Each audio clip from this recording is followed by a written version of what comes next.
My home insurance premium tripled overnight. No claim, no damage, no warning, just a renewal notice that turned my stomach the second I read the number.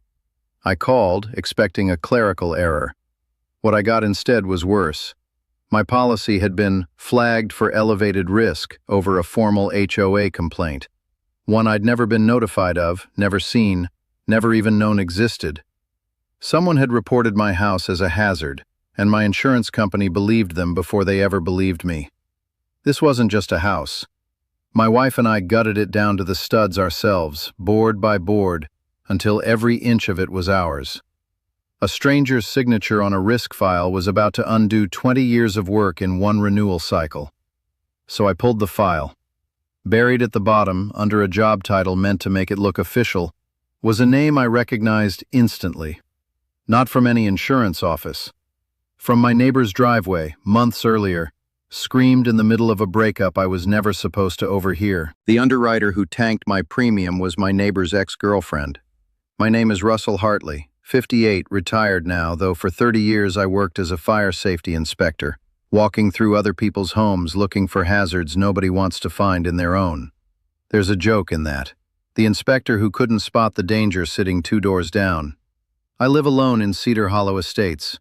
My wife Diane passed 2 years ago, and this house has been the one thing that still feels like her since. I keep it the way she would have wanted. Trimmed hedges, fresh paint, not a shingle out of place.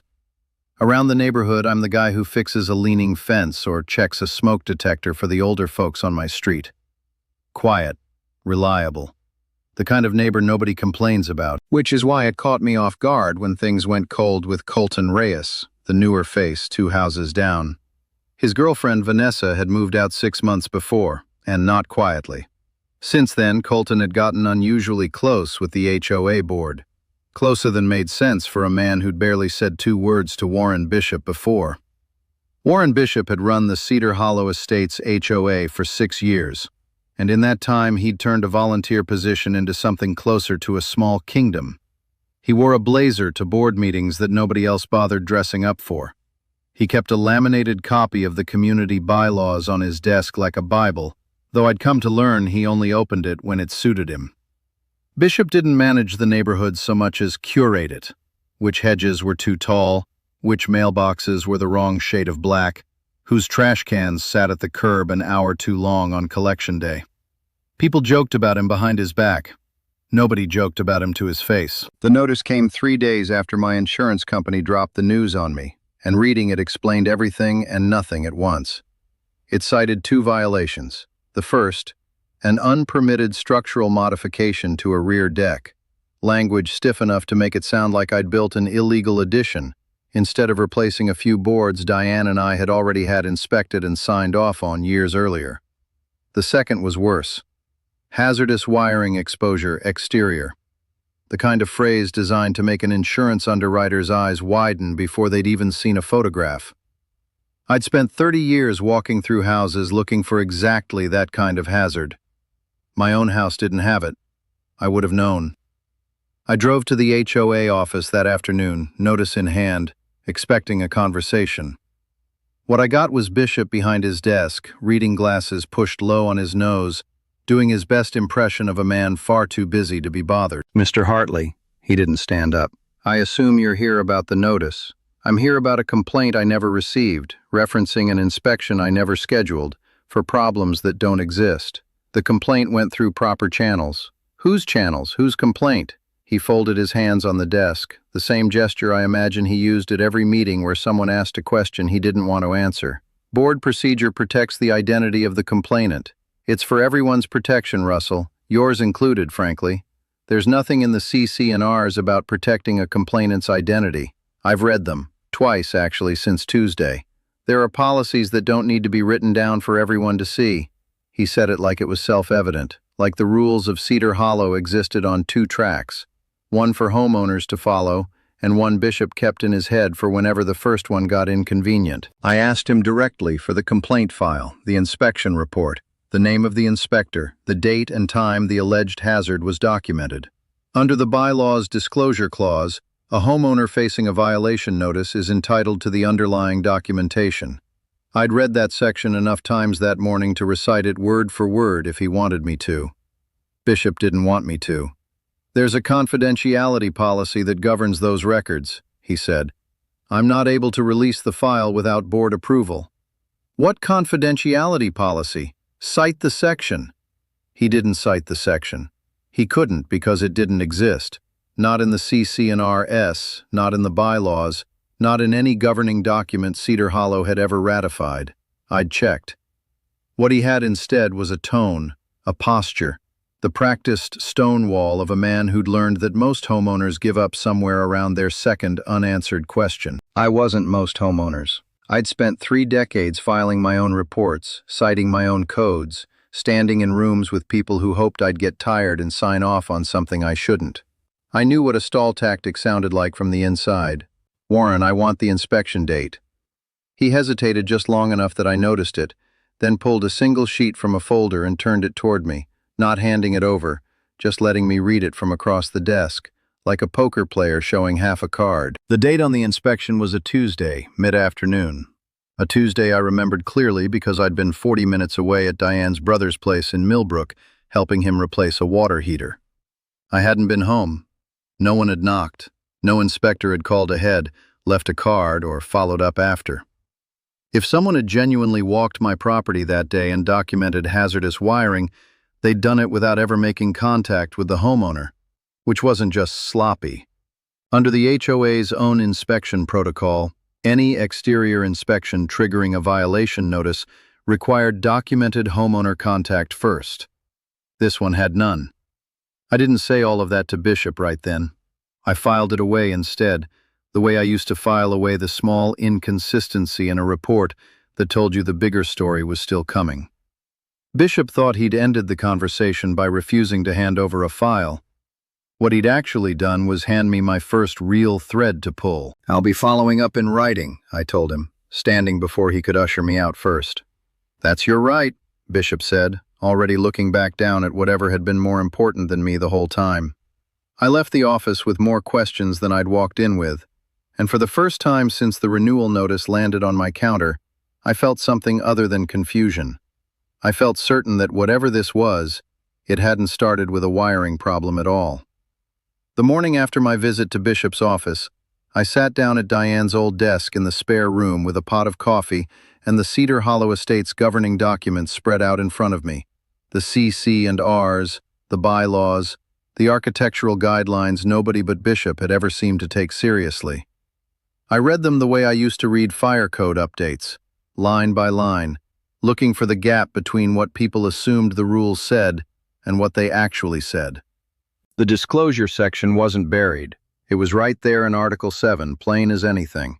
Any formal complaint alleging a violation had to be delivered to the affected homeowner in writing within 10 business days of being filed, along with a summary of the allegation and the identity of the reporting party, unless the complaint concerned a safety emergency requiring immediate board action. Mine wasn't an emergency. Mine was a wiring issue the HOA had apparently known about for who knew how long before I ever heard a word. I went back through my mail for the past 2 months. Nothing. No notice, no letter, no card left on the door. Whatever complaint had been filed, whenever it had been filed, the 10-day window had come and gone in silence. That wasn't an oversight. 10 days is a specific number for a reason. It's the kind of deadline you only miss if you never intended to meet it, or if you're hoping nobody checks. I called my insurance carrier next, a different agent this time, and asked flatly for a copy of the file that had triggered my reassessment. She hedged at first, telling me most underwriting files weren't something they typically released to policyholders. But I pushed, calmly, the way I used to push contractors who thought a closed door meant a closed conversation. I reminded her that as the named policyholder, I was entitled to the documentation supporting any material change to my premium. She put me on hold twice, checked with someone above her, and finally agreed to send what she could. It took 2 more calls and a fax number I hadn't used in a decade, but eventually the documents came through. Reading them, I understood for the first time how a stranger's opinion of my house had ended up costing me thousands of dollars a year. The reassessment hadn't come from my policy history. It hadn't come from a claim or an insurance-ordered inspection or anything I'd initiated. It had come from a third-party inspection report filed by a contractor I'd never heard of, a company called Pine Gate Property Assessments, operating out of an address 2 towns over. And the part that stopped me cold wasn't the company's name. It was the line item at the bottom of the cover sheet listing who had commissioned the inspection in the first place. Not me. Not the insurance company. The Cedar Hollow Estates Homeowners Association. I read that line 4 or 5 times, trying to find an innocent explanation for why an HOA would hire and pay a private contractor to inspect a homeowner's property and then route the findings straight to that homeowner's insurance carrier, bypassing the homeowner, bypassing the disclosure rules, bypassing every safeguard built into the very bylaws Bishop kept laminated on his desk. I couldn't find one. Homeowners associations exist to enforce community standards, not to quietly feed risk data to insurance underwriters behind a resident's back. Whatever this was, it wasn't governance. It was something closer to sabotage, dressed up in official letterhead. That evening, still turning it over, I went looking for something else entirely. A box in the hall closet Diane used to call her keepsakes, full of old photographs, ticket stubs, and paperwork she never could bring herself to throw away. I wasn't looking for evidence. I was looking for her, the way I still did sometimes on the hard nights. I found both. Near the bottom, in a manila folder gone soft at the corners, were the original permits from our deck renovation, the same deck the HOA's notice claimed was unpermitted. Diane had kept everything: the county permit application, the approval letter, even the final inspection sign-off from the Township Building Department, dated nearly 8 years earlier. Every board, every joist, every piece of hardware had gone through proper channels, inspected by an actual municipal inspector with a badge and a clipboard, not a stranger from a company nobody had ever heard of. I sat on the floor of that closet longer than I should have, holding a piece of paper with Diane's handwriting in the margin, a little note reminding herself to file the copy at the bank, in case we ever needed it. That was Diane all over. She'd never trusted a filing cabinet as far as she could throw it, and she'd been right not to. She'd known, even then, that someday somebody might try to say we hadn't done things right. She'd made sure we could prove otherwise, long before either of us had any reason to think we'd need to. It felt, for a moment, like she'd reached across 2 years of silence to hand me exactly what I needed at exactly the moment I needed it most. I photographed every page that night and made 3 separate copies, the way you learn to do with anything that might someday sit in front of a judge or an investigator instead of just a filing cabinet. The certified letter arrived 4 days later. I signed for it at the door, already knowing before I opened it that Bishop hadn't spent 4 days thinking things over and deciding to make this right. The letter was formal, dense with the kind of language lawyers use when they want to sound reasonable while doing something entirely unreasonable. It cited my continued non-compliance with the violation notice, my failure to remediate documented hazards, and it informed me that the board had authorized proceedings to place a lien against my property if the matter wasn't resolved within 30 days. A lien over a complaint I'd never been properly notified of, based on an inspection that never happened the way it claimed, filed against a deck modification I now had physical proof was permitted and inspected years before Bishop ever set foot in Cedar Hollow. The response wasn't proportional to anything. It wasn't even proportional to the fake violation Bishop himself had invented. It was the kind of overreach that only makes sense if the goal was never actually compliance, if the goal was making the problem and the person raising it disappear before either could be examined too closely. I read that letter twice at my kitchen table, then a third time standing up, the way you read something when you want to make sure your anger isn't making you misunderstand it. It wasn't. Bishop had just told me, in his own carefully lawyered language, exactly how far he was willing to go. I thought about Diane's handwriting in that folder, about the 10 days that had come and gone in silence, about a contractor nobody had authorized, and a board president who couldn't cite a policy that didn't exist. Whatever Bishop thought this was going to be, a quiet problem quietly resolved, he'd miscalculated who he was dealing with. I wasn't going to let this go. Not now. not with proof sitting on my kitchen table that told a very different story than the one he was trying to write. If Bishop thought a certified letter would scare me into silence, he'd misjudged that too. But he didn't stop at paperwork. Within a week, I started noticing something colder in the way people looked at me around Cedar Hollow. A shortened wave at the mailbox, a conversation that wrapped up a little too quickly when I walked into it. It took me a few days to trace it back to its source, and when I did, it wasn't hard to guess who'd been talking. Colton Reyes had never been much for small talk with me before, but he'd apparently found plenty to say to everyone else. At the community mixer that Thursday, I heard secondhand that he'd been telling neighbors I was hiding code violations and fighting the board to avoid a lien I clearly deserved. None of it was true, and none of it needed to be. That's the thing about a rumor in a neighborhood like this. It doesn't need evidence, just a little momentum and a few people willing to repeat it over a fence line.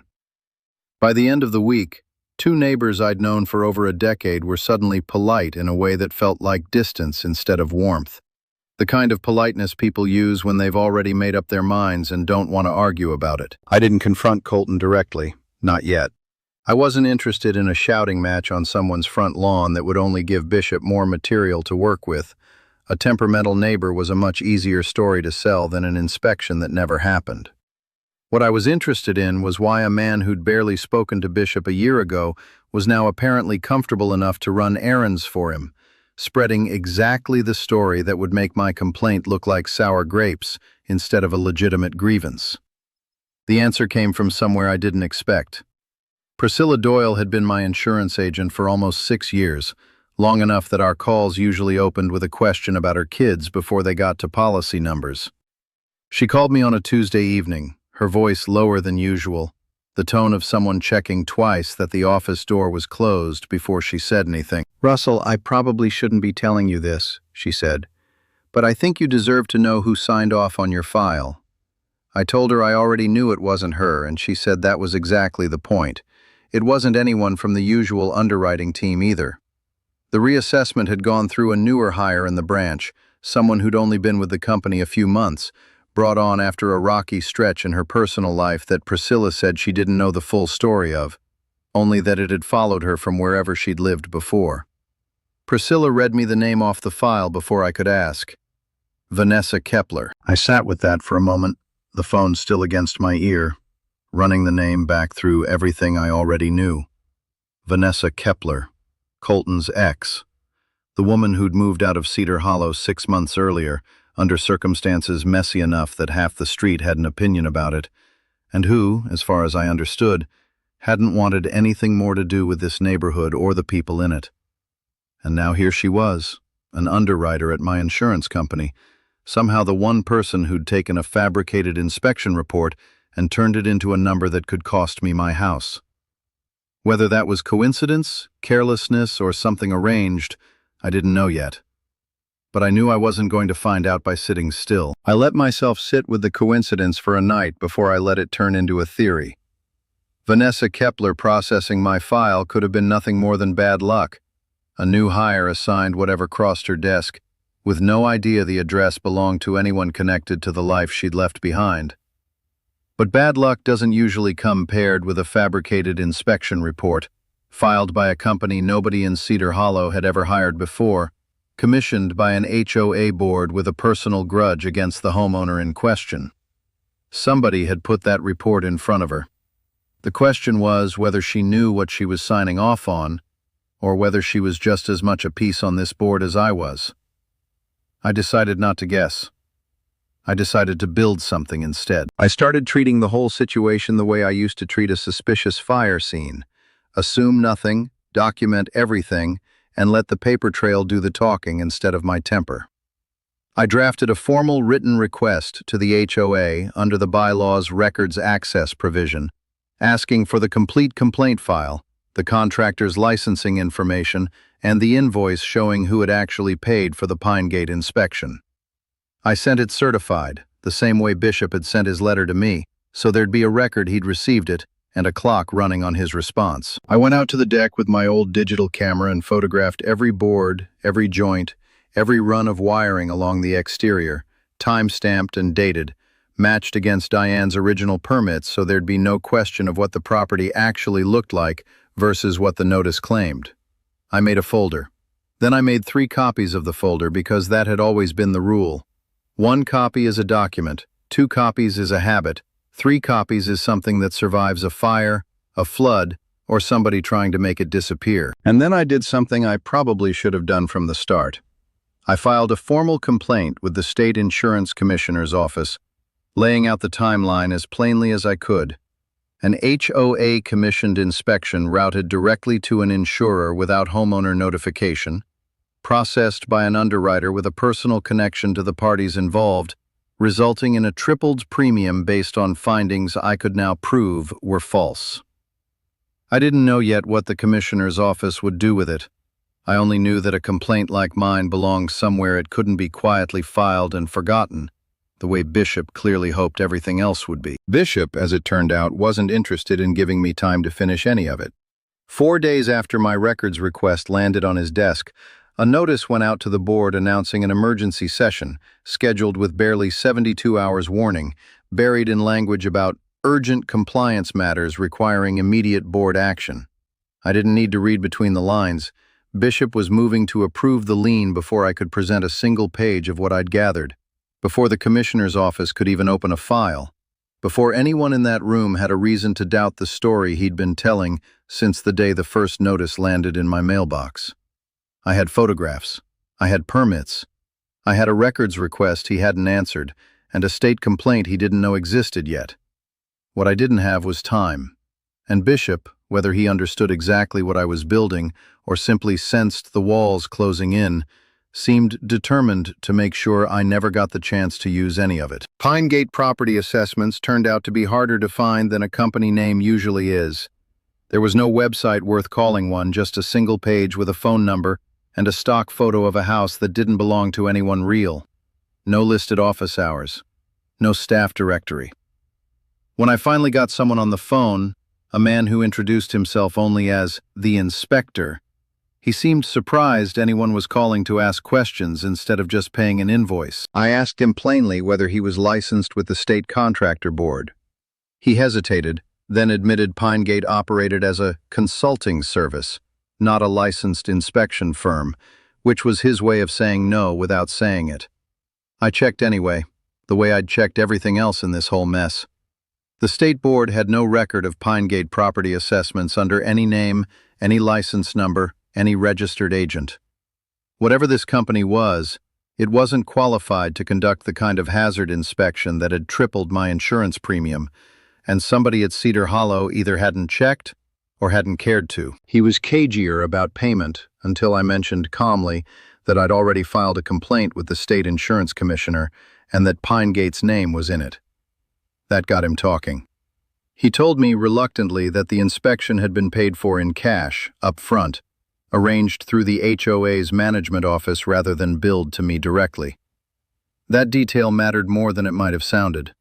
A legitimate homeowner-triggered inspection, the kind an insurance company orders when a policyholder requests a reassessment, gets billed to the policyholder, with an invoice trail a homeowner can request and review.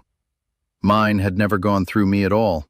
It had been commissioned, paid, and delivered entirely outside my knowledge, funded by an account that belonged to the HOA itself. I requested a copy of that invoice through my records request, and 2 days later than the bylaws required, but I'd stopped expecting Bishop to follow his own rules, it arrived. Paid in full by the Cedar Hollow Estates HOA management account, dated a week before the inspection supposedly happened, which meant Bishop had commissioned and paid for a hazard report before anyone had allegedly inspected anything. The fraud wasn't just in the findings. It was baked into the timeline itself. That was the moment the shape of the whole thing changed for me. Up until then, I'd been treating this like a grudge. Bishop, irritated by something I'd said or done, deciding to make my life difficult. But a prepaid invoice for a predetermined outcome wasn't the behavior of a man settling a personal score. It was the behavior of someone running a system, one he'd used before and expected to use again. So I asked around, carefully, the way you ask questions when you don't yet know what you're looking for. It didn't take long. Two other homeowners on the far side of the development, the Alvarez family and a retired schoolteacher named Doris Whitfield, had both received similar violation notices over the past year, each one arriving not long after they'd publicly opposed Bishop during the last HOA board election. Doris had actually run against him. The Alvarezes had organized a petition questioning his handling of the community's reserve fund. Neither of their complaints had gone anywhere close to a lien. Both had simply paid to make the problem disappear, the way most people do when a board president with unchecked authority tells them something is wrong with their property. Neither of them had thought to ask who'd ordered the inspection, or who'd paid for it, or whether the company doing the inspecting was even licensed to hold a clipboard. I wasn't looking at one bad decision anymore. I was looking at a pattern, a quiet, repeatable playbook Bishop had run against anyone who threatened his hold on the board, dressed up each time in the language of compliance and community standards, and paid for, it seemed, entirely out of Cedar Hollow's own management funds. I reached out to the Alvarez family first, then Doris Whitfield, and I was careful about how I did it. I didn't want this to look like I was recruiting an angry mob to storm the HOA office. I wanted the truth laid out plainly enough that people could decide for themselves what it meant. I told them what I'd found: the unlicensed contractor, the prepaid invoice, the pattern lining up neatly with Bishop's list of political opponents, and asked if they'd be willing to put their own experiences in writing. Doris didn't hesitate. She'd kept her own violation notice in a drawer for over a year, never quite able to let go of the feeling that something about it hadn't added up, and she signed a sworn statement describing the timeline of her complaint almost the moment I asked. The Alvarezes were more cautious at first, understandably, since they still lived under Bishop's board and didn't want to invite more trouble than they already had. But when I showed them the invoice, dated before their own inspections supposedly took place, something in their hesitation gave way. They signed, too. 3 sworn statements now sat in the folder alongside the photographs, the permits, and the invoice. What had started as one homeowner's confusion over a tripled premium had become something else entirely: a documented pattern of retaliation, funded by community dues, aimed at silencing anyone who challenged Warren Bishop's grip on the board. There was still one piece I needed, and it was the one I approached most carefully. I called Vanessa Kepler directly, not through the insurance company's general line, but through the direct number Priscilla had quietly passed along. I kept my voice even when she picked up. I wasn't calling to accuse her of anything. I was calling because I believed, genuinely, that she might not have known what she was signing off on, and if that was true, she deserved the chance to say so before anyone assumed otherwise. She was guarded at first, the way anyone would be with a stranger calling about a file she'd processed months ago. But as I walked her through what I'd found, the unlicensed contractor, the invoice paid before the inspection date, the pattern with Doris and the Alvarezes, I heard something shift in her voice. Not defensiveness, discomfort. "I processed that file in good faith," she said. "The report came through our standard third-party inspection channel. I had no reason to think it wasn't legitimate." I believed her. I told her so. "But if what you're telling me is true," she went on, quieter now, "then somebody handed me falsified documentation, and I used it to raise a homeowner's premium without ever questioning it. That's not something I can just sit on." She agreed, unprompted, to document the discrepancy in her own underwriting notes, the missing licensing information, the mismatched dates, the absence of any homeowner contact that should have accompanied a legitimate reassessment. It wasn't an admission of wrongdoing on her part. It was something more useful than that. A professional, on record, confirming that the file she'd relied on had been built on a lie. For the first time since that renewal notice landed on my counter, I had more than a grievance. I had a forged inspection, an improper payment trail leading straight to Bishop's own management account, 2 neighbors willing to swear to a pattern of retaliation, and an underwriter willing to put in writing exactly where her file had gone wrong. Whatever Bishop thought he'd buried, it was standing right in front of him now, and it had my name on the folder. I submitted my request to be added to the agenda 5 days before the next general meeting, in writing, citing the specific clause in the bylaws that granted any homeowner the right to address the board on matters directly affecting their property. I made sure to send it in a way that couldn't be lost or conveniently overlooked. Certified mail, a copy to the property manager, and a copy to myself for the file that now filled most of a banker's box on my kitchen table. I wasn't going to give Bishop a procedural excuse to keep me out of that room. He tried anyway. I got a call 2 days later from the property manager, a pleasant but clearly uncomfortable woman named Sherry who worked for the management company Bishop's board contracted with. She suggested gently that perhaps my concerns would be better addressed in a private session with the board rather than at the general meeting, where things could get unnecessarily heated. I told her I appreciated the thought, but that a private session was exactly how every other homeowner's complaint had disappeared before mine, and I had no interest in repeating that pattern. She didn't push back. I got the sense she'd made the call because she'd been told to, not because she believed it herself. The night of the meeting, the community room at the clubhouse was fuller than I'd seen it in years. Word travels fast in a place like Cedar Hollow, especially when the word is that something's finally about to happen. I recognized most of the faces, neighbors who'd been polite but distant with me for weeks. Doris Whitfield, sitting near the front with her hands folded in her lap like she was in church. The Alvarezes, a few rows back, looking like they weren't sure yet whether they'd made the right decision showing up. Bishop sat at the head table in his blazer, gavel in front of him like a prop he'd been waiting all evening to use. When my name came up on the agenda, he didn't wait for me to reach the podium before he started talking. "Before Mr. Hartley begins," he said, addressing the room more than me, "I want to remind everyone that these open comment sessions aren't the appropriate venue for personal disputes with the board. We have procedures in place for a reason." "This isn't a personal dispute," I said, already at the podium, folder in hand. "It's a documented pattern of fraud, and every homeowner in this room has a right to hear it. That's a serious accusation to make without giving the board a chance to respond through proper channels. I gave the board every chance to respond through proper channels. I sent a certified records request under Article 9 of our own bylaws over 3 weeks ago. It's still unanswered." I held up the request, then set it on the podium where anyone close enough could see the certified mail receipt stapled to the corner. "This is me using the only channel left." Bishop's jaw tightened, just slightly, the first crack I'd seen in his composure since this whole thing started.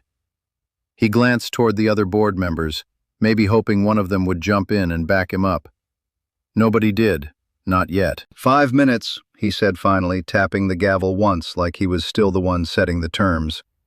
"And I'd ask everyone to remember that Mr. Hartley is presenting one side of a dispute that's still under board review." "It won't take 5 minutes to show you it isn't a dispute," I said. "It's a paper trail." I opened the folder and started with the simplest piece, the one that needed the least explanation, the violation notice itself, and the 10-day disclosure requirement under Article 7 that it had violated before I'd ever received a single word about it. I read the bylaw language aloud, slow enough for people to follow along, then read the date on my own notice, then let the room do the math on its own. A few people shifted in their seats. Somebody near the back murmured something I couldn't quite make out. Then I moved to Pinegate Property Assessments, the unlicensed contractor with no listing on the state board's registry, no office, no verifiable credentials of any kind, hired to inspect a residential property for hazards it wasn't qualified to identify. I held up the printout from the state contractor board showing no record of the company under any name. A ripple went through the crowd at that one, quieter than the first, but real. "An HOA," I said, "commissioned an inspection from a company that isn't licensed to perform inspections, and used the results to trigger a homeowner's insurance reassessment without ever notifying that homeowner it had happened." Bishop opened his mouth to interject. I didn't stop to let him. "And here's the part that matters most," I said, pulling out the invoice. "This inspection wasn't billed to me, the homeowner. It was paid in full by the Cedar Hollow Estates HOA management account, dated a full week before the inspection it was supposedly paying for ever took place." That was the line that finally landed the way I needed it to. I heard it happen before I saw it. A low, uneven murmur rolling back through the rows, chairs creaking as people leaned toward each other. The particular kind of quiet that isn't silence at all, just a room deciding all at once that it's paying much closer attention than it was 30 seconds earlier. I let that quiet sit for a second before I gave it somewhere to go. "This isn't the only time it's happened," I said. "Doris Whitfield received a nearly identical notice last year, not long after she ran against Mr. Bishop for board president. The Alvarez family received one after they circulated a petition questioning how reserve funds were being handled. Both are here tonight. Both have signed statements describing what happened to them." Doris didn't stand, but she raised her hand slightly from where she sat, enough for the room to turn and see her. The Alvarezes did the same, a few rows back. I hadn't asked them to do anything more than that. The sworn statements were already in the folder in front of me. But a room full of neighbors seeing three real familiar faces attached to the pattern did something no document could. That was when I heard it, a voice from somewhere in the middle rows, uncertain but clear enough to carry. "I got a notice like that in the spring, about my fence line. I just paid the fine because I didn't want the hassle." A pause. "Was that the same company?" I didn't have an answer for her yet, not with certainty, but I told her the truth, that I didn't know, but that it was exactly the kind of question the independent record should be able to answer, if anyone was finally willing to look. Bishop tried to regain the room. "These are unrelated matters being conflated for effect," he said, his voice pitched louder now, more performance than argument. "Every notice issued by this board has gone through proper review." Nobody in the room seemed to be listening to him anymore. I watched it happen almost in real time. The two board members seated closest to him, a woman named Councilwoman Ferris on the community board, and an older gentleman I only knew as Board Secretary Doyle, no relation to Priscilla, both leaning slightly away from Bishop rather than toward him, the physical version of putting distance between themselves and whatever this was about to become. It was Ferris who spoke first, and when she did, she wasn't addressing me. She was addressing Bishop, directly, in front of the room. "Warren, I think we need to see that invoice, tonight, not at a future meeting. There's no need to derail the agenda over—" "I'd like to make a motion," she said, cutting him off in a way I suspected surprised her as much as it did him, "for an independent third-party audit of all HOA commissioned inspections and associated payments over the past 18 months, effective immediately." The room didn't erupt exactly, but it didn't stay quiet either. Enough scattered applause and murmured agreement that Bishop's gavel, when he finally reached for it, did nothing to restore the kind of order he was used to having in that room. I stood at the podium a moment longer, folder still open in front of me, and realized I no longer needed to say anything else. The evidence had done what evidence is supposed to do. It had simply been given somewhere to land. The independent audit didn't take long to turn into something bigger than an audit. Within 2 weeks, the State Insurance Commissioner's Office had opened its own formal inquiry, and word came down that a joint hearing would be held, the HOA's newly appointed oversight committee sitting alongside an investigator from the Commissioner's Office, since what had started as a property dispute had clearly become an insurance fraud matter as well. They scheduled it in the same clubhouse community room where I'd first laid out the evidence, except this time there was a court reporter at a small table near the front, and Bishop's blazer looked a size too tight for the moment he was walking into. I brought the same folder I'd carried into the general meeting, thicker now with the audit committee's preliminary findings and copies of everything I'd gathered since. Doris and the Alvarezes sat with me this time, not scattered through the crowd but together, near the front, the way people sit when they've decided they're not hiding from anything anymore. The investigator from the Commissioner's Office, a measured, unhurried woman named Ms. Calloway, opened by explaining the scope of the hearing plainly. To determine whether a fraudulent inspection had been used to manipulate an insurance underwriting decision, and separately, whether the HOA's board had misused association funds and violated its own governing bylaws in the process. 2 questions, 1 hearing, and Bishop sitting at the center of both. Vanessa Kepler was called first. She'd agreed to appear voluntarily, which mattered more than I think people in that room understood at the time. She had nothing to gain from testifying and a great deal to potentially lose, professionally, if her employer decided her judgment had been careless rather than deceived. She sat straight in the chair across from the panel, hands folded, and answered every question directly.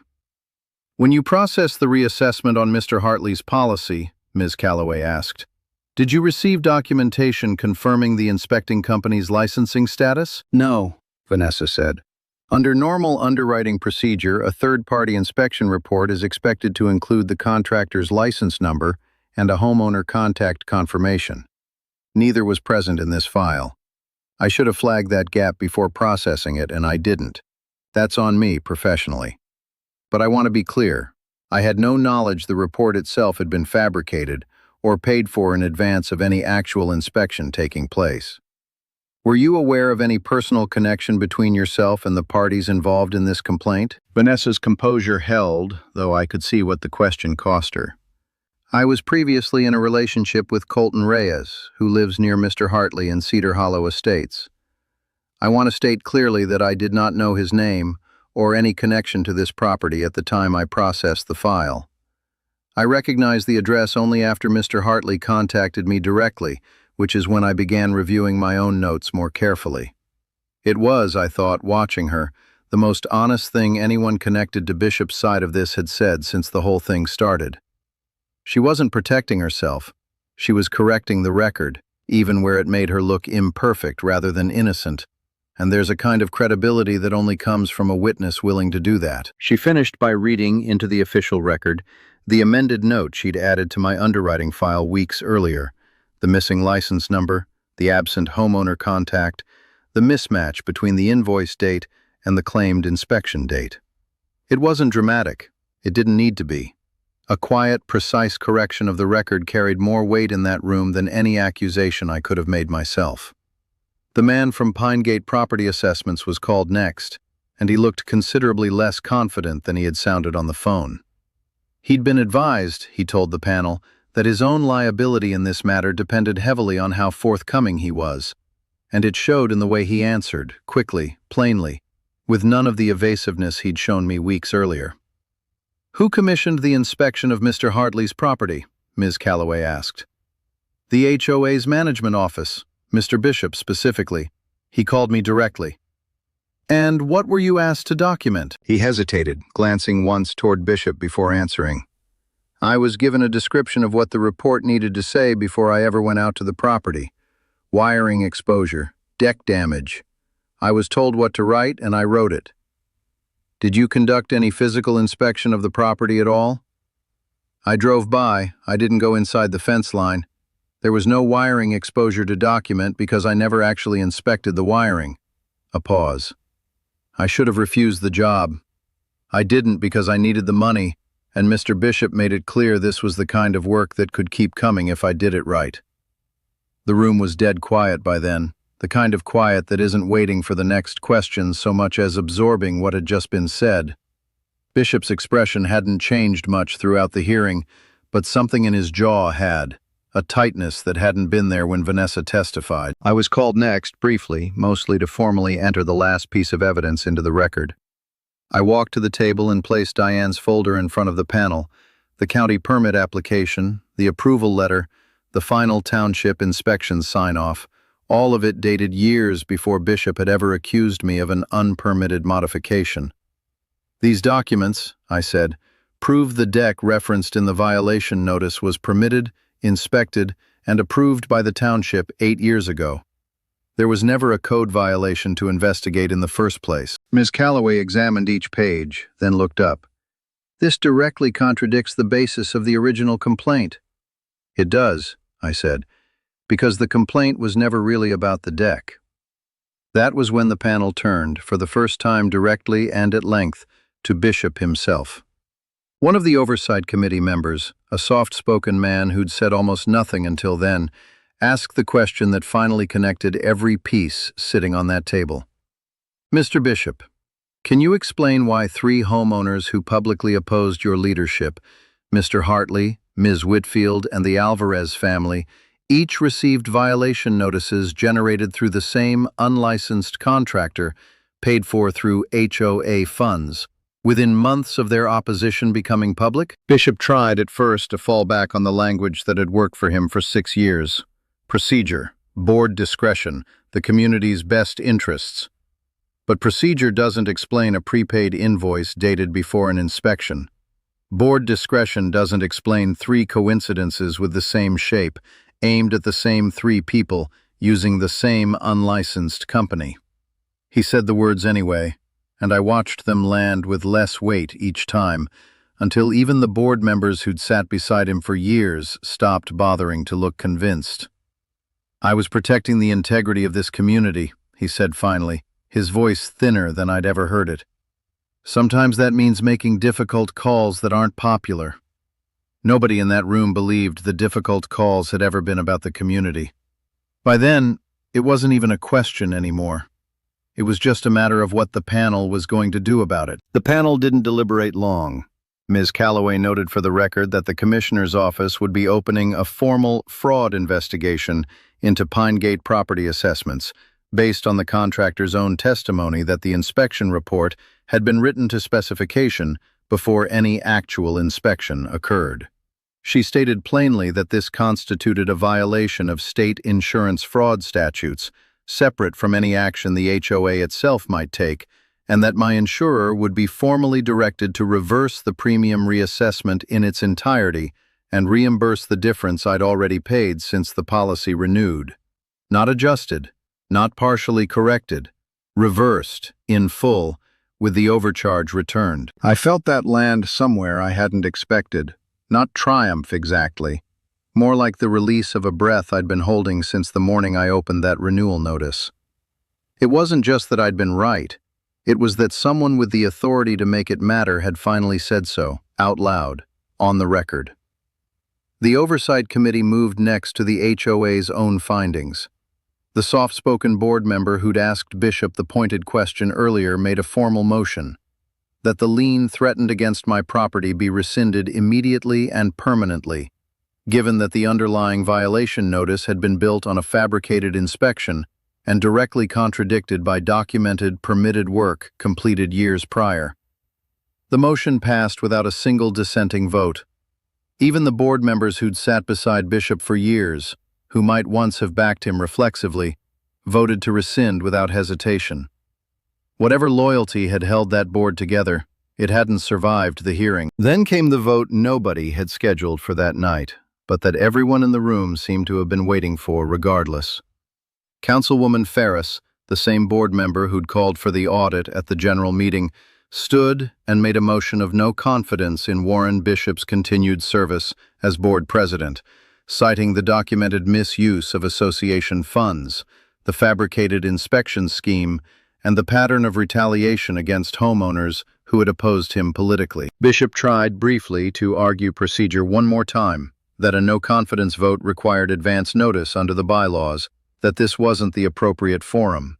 But even the language of procedure had stopped working for him by then, the same rules he'd hidden behind for months now turning, one by one, against the very tactics he'd used them to justify. Ferris pointed out calmly that emergency votes were permitted when a sitting board member's conduct posed an ongoing risk to the association. The same clause, I realized, that Bishop himself had invoked to rush through his emergency lien vote weeks earlier. It felt almost too neat, watching his own maneuver used to remove him. The vote wasn't close. 5 in favor, 1 abstention, none opposed. Bishop sat there for a moment after the tally was read, the gavel still resting in front of him, no longer his to use. Then he stood, gathered the folder he hadn't opened once during the entire hearing, and walked out of the room without another word. Not dramatically, not with any final speech defending himself, just a quiet, unceremonious exit that felt smaller than everything he'd put 3 families through to avoid it. Doris reached over and squeezed my arm before I'd even fully processed that it was over. The Alvarezes were already talking quietly to each other, something like relief passing between them that I recognized because I felt it too. Vanessa lingered near the back of the room longer than she needed to, and when I caught her eye, she gave a small nod. Not triumphant, just done. The way you nod when a difficult thing has finally been put where it belongs. I sat there for a while after most people had filed out, the folder still open in front of me. The same folder that had started as a single renewal notice I'd almost thrown away without reading. I thought about all the hours it had taken to fill it, the certified letters, the phone calls to a state contractor board, The afternoon on the floor of a closet holding a piece of paper in Diane's handwriting. None of it had felt like progress while I was living through it. It had just felt like one more thing to check, one more call to make, one more page to photograph before the light went out of the day. It was only sitting there afterward, in a room finally gone quiet, that I could see how each of those small, stubborn steps had actually added up to something. It occurred to me, sitting in that empty community room, that the whole fight had never really been about a deck, or a wiring report, or even a tripled premium. It had been about whether the people running this neighborhood answered to the rules they wrote, or only to the ones that were convenient. Tonight, for the first time in longer than anyone in that room could probably remember, the answer had been the rules. The letter from my insurance company arrived 9 days after the hearing, and this time I opened it the moment I saw it in the mailbox, standing right there at the curb instead of waiting until I was inside like I usually did with anything from that company. My premium had been restored to its original rate, effective immediately, with a separate check enclosed covering the full difference I'd paid since the reassessment first went through. Every dollar of the overcharge, backdated to the month my policy renewed. No partial correction, no negotiated compromise, no fine print reducing what I was owed. Just the number I should have been paying all along, and a reimbursement that made it clear, in writing, that the company itself now understood exactly how that number had gotten so wrong in the first place. I stood in my driveway holding that letter longer than I probably needed to. It wasn't a large sum of money, not in the way that changes a life, but it wasn't really about the money by that point, and it hadn't been for a while. It was about the fact that a stranger, sitting in an office somewhere, had finally looked at the whole tangled mess of it. The fake inspection, the unlicensed contractor, the invoice paid before anything was ever inspected, and said plainly that I'd been right. That the house Diane and I built together had never been the problem. That I hadn't imagined the unfairness of it, hadn't overreacted, hadn't been the difficult neighbor Colton had spent weeks trying to convince people I was. I thought about her a lot in the days after the hearing, more than I had in months, if I'm honest. Grief works strangely that way. It goes quiet for a while, and then something entirely unrelated reaches in and pulls it back to the surface. It wasn't sadness, exactly, standing in that driveway.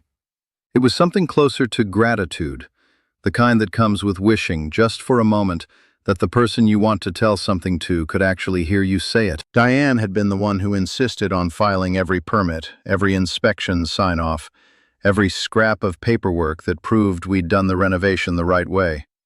I used to tease her about it, gently, back when we were younger and neither of us imagined we'd ever need any of it beyond satisfying our own sense of order. She'd just smile and tell me that paperwork was boring right up until the day it wasn't, and then it was the only thing that mattered. I hadn't understood what she meant, not really, until I was sitting on the floor of that closet holding the folder that ended up disproving Bishop's entire case. It struck me, standing there with the reimbursement check in one hand and the restored policy notice in the other, that in some strange way this whole ordeal had been the last gift she ever gave me. Not the money, not even the vindication exactly, but the habit she'd instilled without either of us knowing it would ever be tested. Keep the paperwork. Trust what you can prove.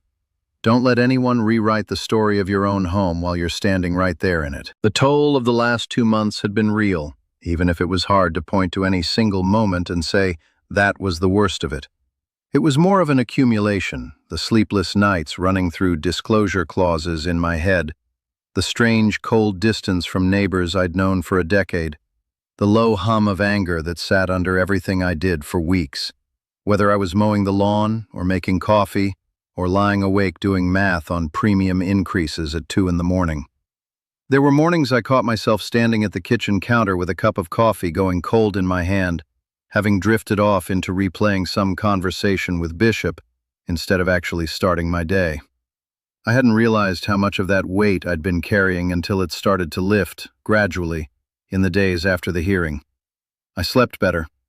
I noticed, almost embarrassed by how obvious it was, that I'd started humming again while I worked in the yard, something I hadn't done since before Diane got sick. The house looked the same as it always had, same paint, same hedges, Same deck that had never actually been the problem it was accused of being.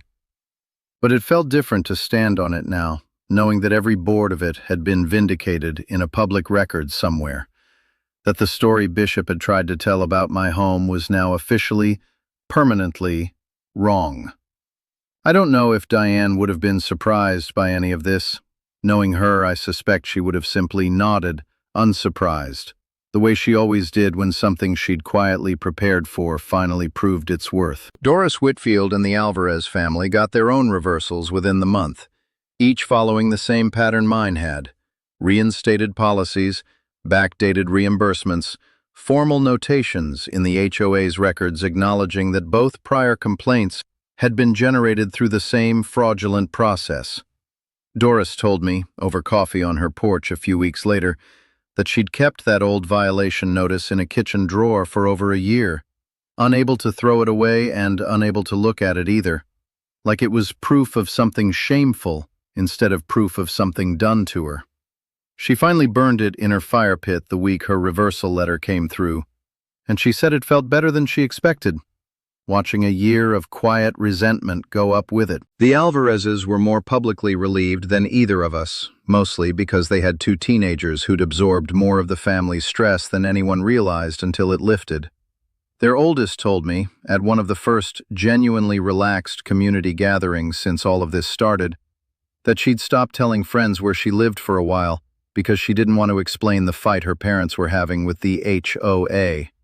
Hearing that landed harder than almost anything else that came out of the whole ordeal. The reminder that Bishop's little scheme hadn't just cost people money, it had cost a teenager her comfort in saying her own address out loud. Cedar Hollow elected a new board within 6 weeks, with Councilwoman Ferris stepping into the role of interim president while a proper election was organized. The first thing the new board did, almost unanimously, was adopt a formal review process for any future violation notice, requiring licensed, homeowner-billed inspections only, mandatory written disclosure within the 10-day window the bylaws had always required, and an independent complaint log that any homeowner could request to see. It wasn't dramatic reform. It was mostly just enforcing the rules that had existed on paper the entire time, the ones Bishop had spent years quietly deciding didn't apply to him. But watching the community actually hold itself to its own written standards felt like something worth noticing, after everything. Trust didn't come back all at once. A few neighbors who'd been cold to me during the worst of it never fully closed that distance, and I understood that better than I let on.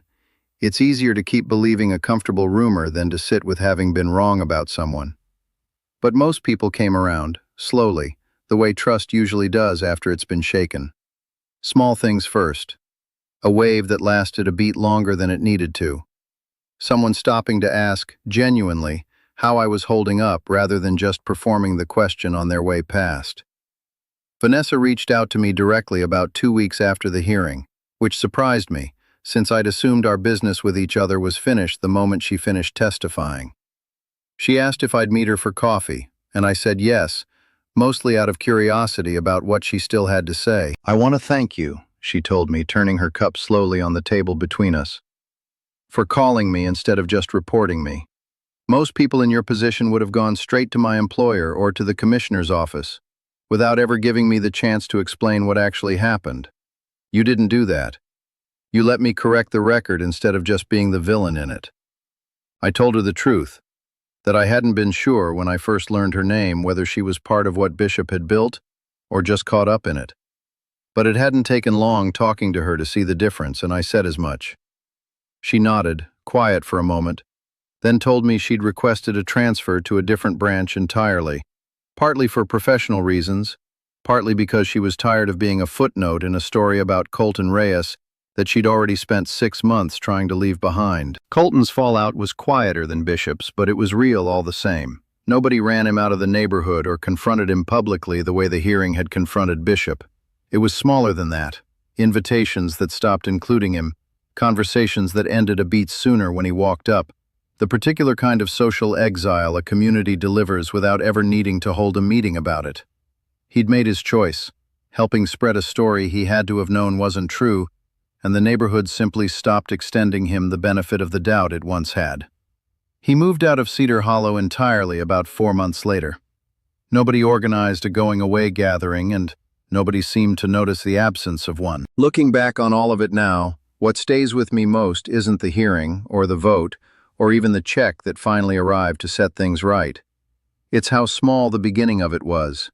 One unanswered notice, one missed disclosure window, one inspection nobody bothered to verify. That's all it takes for a small, unchecked abuse of power to spiral into something that threatens the roof over your head.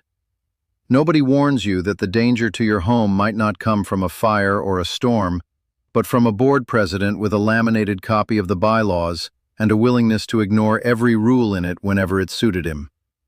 I spent 30 years trained to spot hazards other people couldn't see, and even I nearly missed this one, because it didn't look like a hazard at all.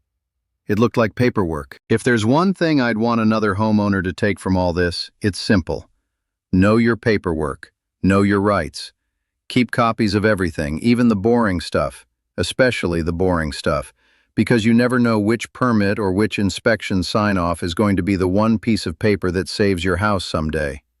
Read your HOA's bylaws before you ever need them, not after. And if something arrives in your mailbox that doesn't add up, don't assume it'll sort itself out quietly. Ask the second question, then the third.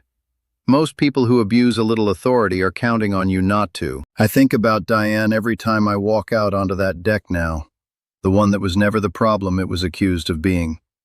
She's the reason I had the proof I needed, tucked away in a folder in a closet, kept not because she expected a fight like this one, but because she believed a home is worth protecting with facts, not fear. That's the lesson underneath everything else. A house isn't just walls and a roof. It's the place you build a life inside of. And when someone tries to take that from you through lies and intimidation, the only real defense is the truth, documented, dated, and ready the moment someone tries to tell a different story about the place you call home. This house still feels like hers, in all the ways that matter. And I like to think that somewhere in all of this, she'd have been proud of how hard I fought to keep it exactly what she made it. If you've ever dealt with an HOA that felt more like a small kingdom than a community association, or an insurance company that raised your rates without ever giving you a straight answer why, I want to hear about it. Drop your story in the comments below. You'd be surprised how many people are carrying around the same kind of unfair fight, quietly, without realizing how many of their neighbors are dealing with the exact same thing. And if stories like this one, real people standing up to the small abuses of power that hide behind official-looking paperwork, are the kind of thing you want more of, hit subscribe. There are more fights like mine out there, more homeowners who found the proof they needed just in time, and I'll keep bringing you their stories, one document, one hearing, one hard-won victory at a time.